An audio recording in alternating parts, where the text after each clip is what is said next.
I like beautiful downtown Burbank, but then I've seen Transylvania.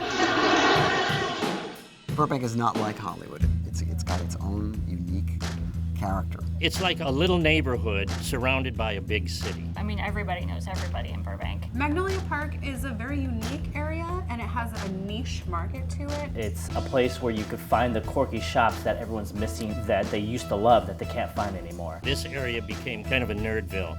It's kind of nice because there's a lot of movie collectibles, a lot of toy collectibles. We are all the weird mom and pop stores that didn't fit in other places. Everything from art openings to pop-up shops to themed events. You have antique stores and you have junk shops. Geeky Teas and Games is a board game store. We are a community center. We do loose leaf tea and we're a cat rescue.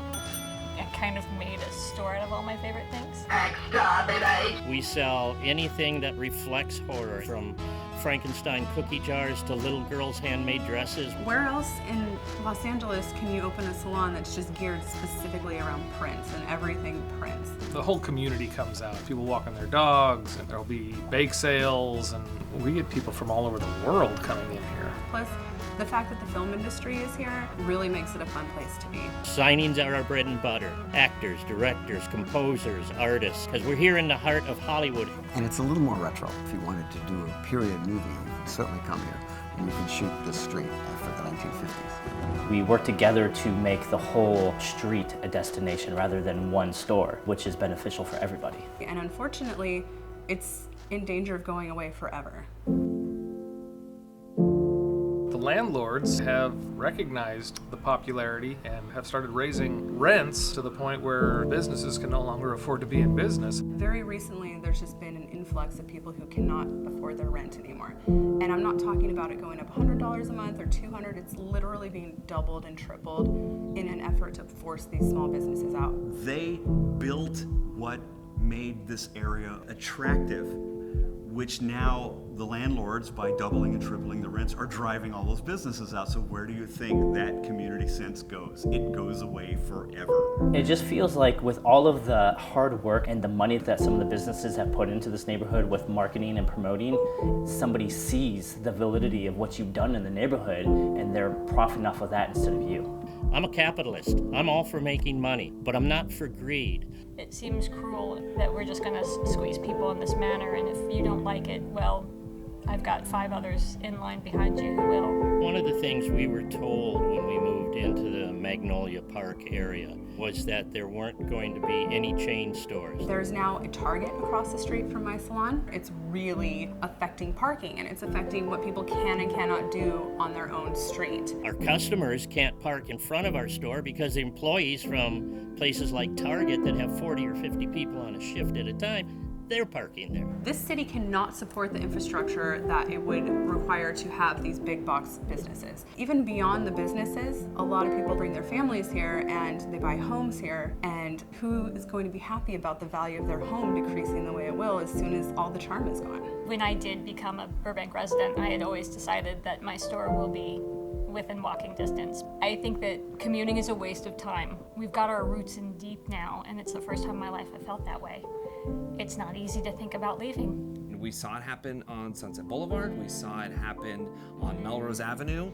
I mean, Melrose Avenue in LA used to be a kind of hip and happening place. Landlords came in and said, look at all of this foot traffic. I'm able to charge more for my rent. The store owners had to move out. Then the crowds disappeared and they're all sitting around going, what the hell happened here? They push out the very businesses that made the neighborhood iconic in the first place. We need to be out soon. We can't afford that kind of rent hike. And it's hard to find a place where we can bring the cat rescue. My landlords live in Encino. They don't care that this is a special community. They don't care that, I've got people who have gotten engaged in front of my TARDIS. If I move this time, it's over. And what'll come in here? A Citibank, a Miller's Outpost, a Starbucks, a Subway. You're decimating neighborhoods that have stood the test of time, that have been highly successful, that people want to move to. And at the end of the day, what's going to be left? It'll become another ghost town with a lot of for rent signs in the window. Because why come here? Why go anywhere else when you can stay home and just point and click for everything you want? I did hear about a plan that might happen where they want to literally tear down all the buildings and do apartments with bigger businesses underneath. Bodies, moving in bodies where they can. You lose the appeal of what makes people go to the area in the first place, which is that it's not like any place else. And when you take that character away, it just becomes another pile of glass and steel.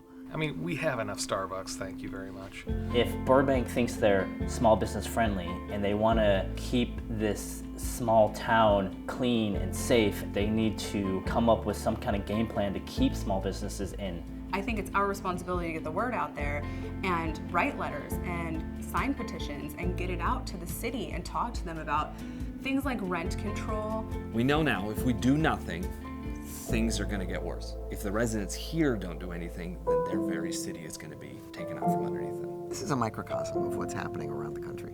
And there is a place for individuality, and there's a place for mom and pop owners. It just seems to me that the past is worth saving for the future.